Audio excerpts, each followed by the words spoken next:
Čaute všetci. Takže ešte som sa rozhodol natočiť jeden taký krátky vlog. Náš predposledný deň dovolenky, pár možno ešte takých drobných informácií ohľadom vecí, ktoré by vám možno vedeli pomôcť, a to dozvedel som sa, že existuje teda jedna aplikácia, ktorú si viete stiahnuť, keď senka prídete. Je to teda Havana.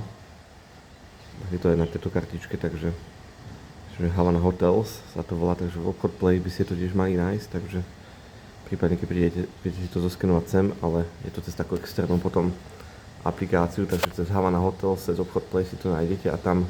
následne si vyberete svoj hotel a viete potom si tam rezervovať rôzne služby, masáže, spa a podobné informácie o programe tam máte a tak, takže máte to potom priamo v telefóne, takže ešte možno jedna taká informácia ohľadom tohoto. Včera sme boli v akvaparku pozrieť, ktorý je tu nejakých 5 minút autobusom. Spomínal som tam, dám teda aj link na to celé video do komentáru, že nenechajte sa zlákať, lebo pred autobusom prišiel také malé autíčko a volalo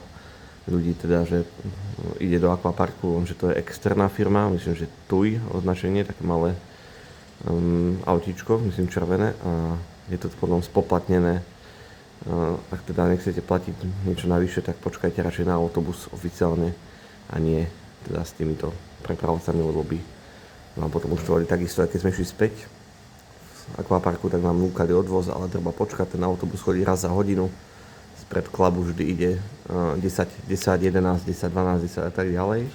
a z akvaparku zase naspäť vždy o pol, hej, takže je to tam aj vypísané. V akvaparku sa teda viete aj nájsť, my sme tam teda, je tam nejaká pizza a nejaké takéto snacky, takže nápoje takisto chodia okolo lehátok, tam ľudia núkajú vám nápoje, samozrejme za poplatok, ale je tam vo videu ukázaná spomúca reštaurácia, kde to viete potom využiť v rámci all inclusive. Takže tie sa nehajte zľaka, mne tvrdili, že je to zatvorené, ale dostal som sa tam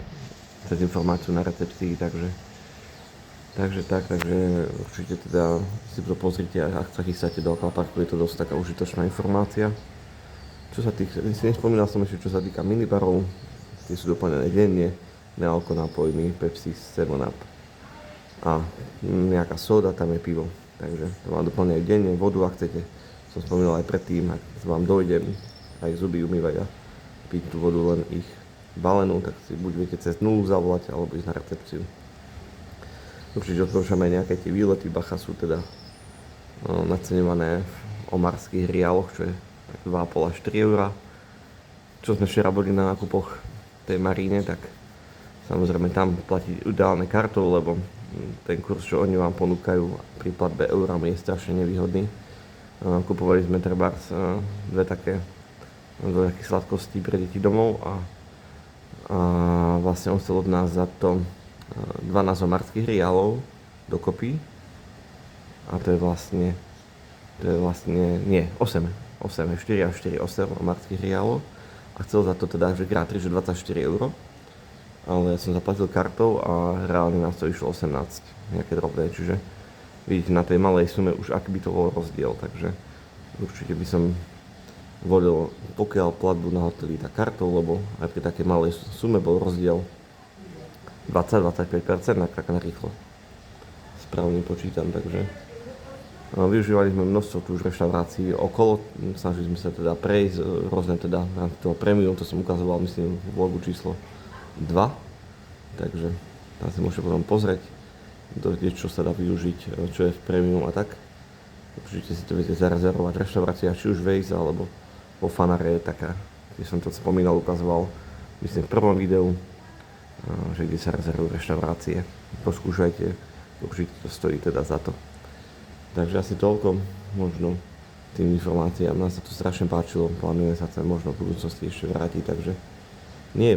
čo sa týka Hydrotour, veľa izieb, treba možno to riešiť skôr, ale je to teda určite super dovolenka, ďakujeme teda určite aj cestovnej kancelárii Hydrotour za sprostredkovanie tohto zájazdu aj výletov. Nemáme teda čo tu nejak vytknúť, takže určite to bolo super, takže týmto videom by som asi ukončil, čo sa týka nejakých tých videí alebo vlogov z tejto a ďakujem za sledovanie, odbery a podobne. Vidíme sa určite pri nejakých ďalších videách. Čaute, ahojte.